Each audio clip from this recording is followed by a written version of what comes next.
I present Yian, the class of 2008 president.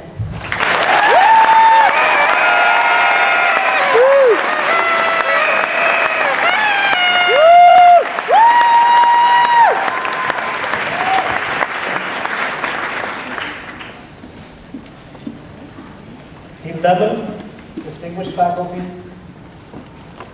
treasured guests, and fellow graduates from the class of 2008.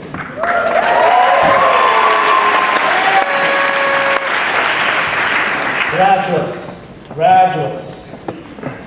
What an exciting world we are being launched into. There are so many great subjects for us to cover. Painful ones, joyful ones, there are disasters, human stories, war, peace, and perhaps even a scandal or two waiting to be discovered. We are now a part of the best profession in the world, the one that gives us an excuse to ask people to let us into their lives and their homes, to tell us their intimate stories. And if we ask with the joyful entitlement, as Professor Gisler taught us, amazingly people say yes. We are the next generation of leaders of journalists. Right now, we look at journalists who inspire us, and we think that we are merely students or interns. But you know what? They look at us, and they expect us to lead.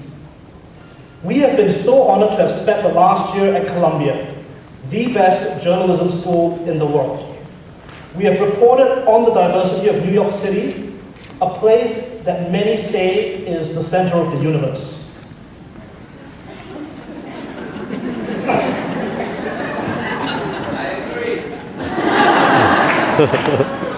Okay, that's the fun bit. Now we're going to discuss the serious part, which is about working together.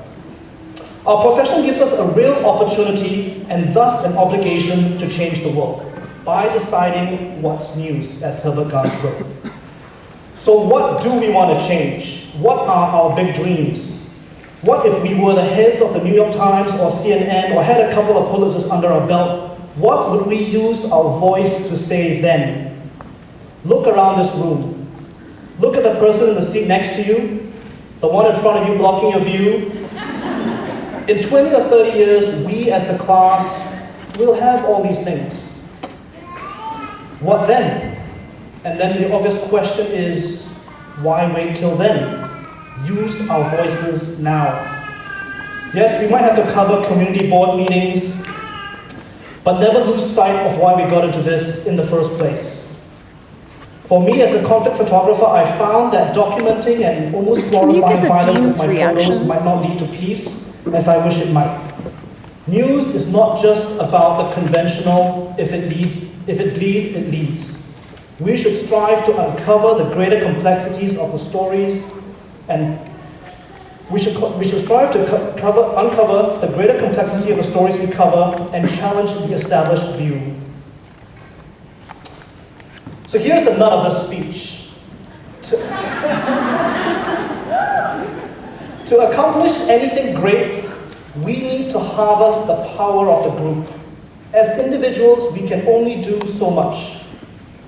So stick together. Being unstoppable in the face of the adversities we are certain to face is so much easier with the help of our friends. We are our own best resources. We have the largest ever graduating PhD class of 6 students.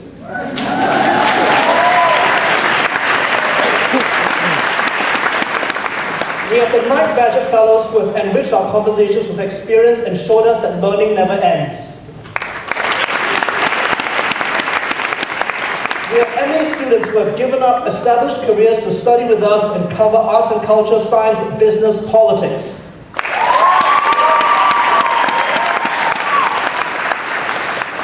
And we have the diverse and international MS class who are already trailblazing new ways of telling stories.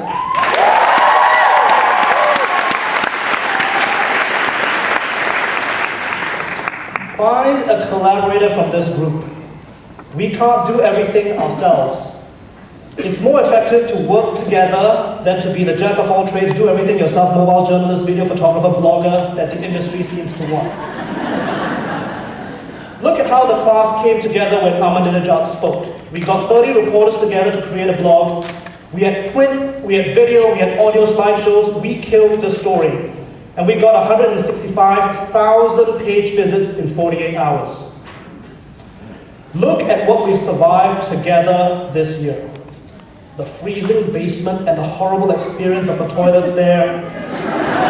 We survived not having coffee for an unconscionable amount of time, and then when the machine came, it kept eating our money.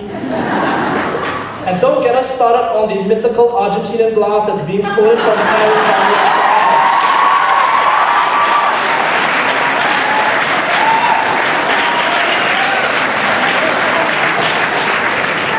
Last I heard the cafe was ready in August, but you know that's what they told us last spring too.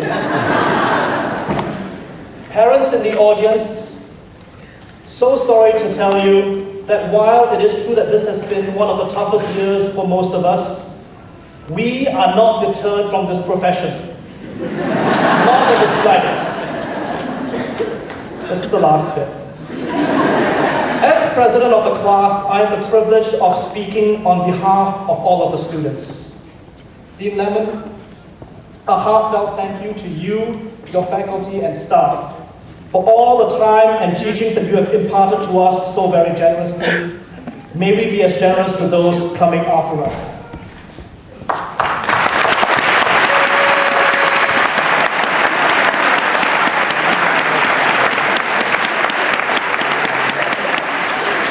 Ms. Grace, thank you for coming. It is a wonderful privilege for us, and we could have not asked for a better graduation speaker.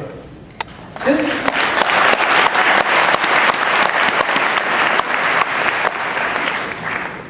1973, all you did was ask questions, if I may paraphrase the title of your book.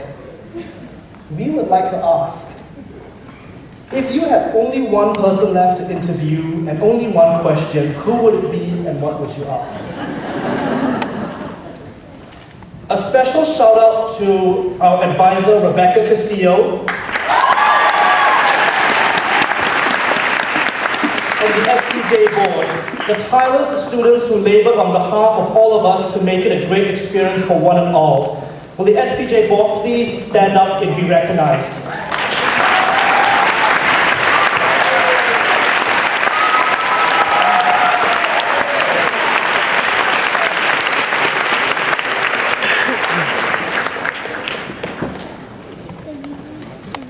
Last and certainly not least, we should all acknowledge our parents who got us here today, and some of whom came from very far away.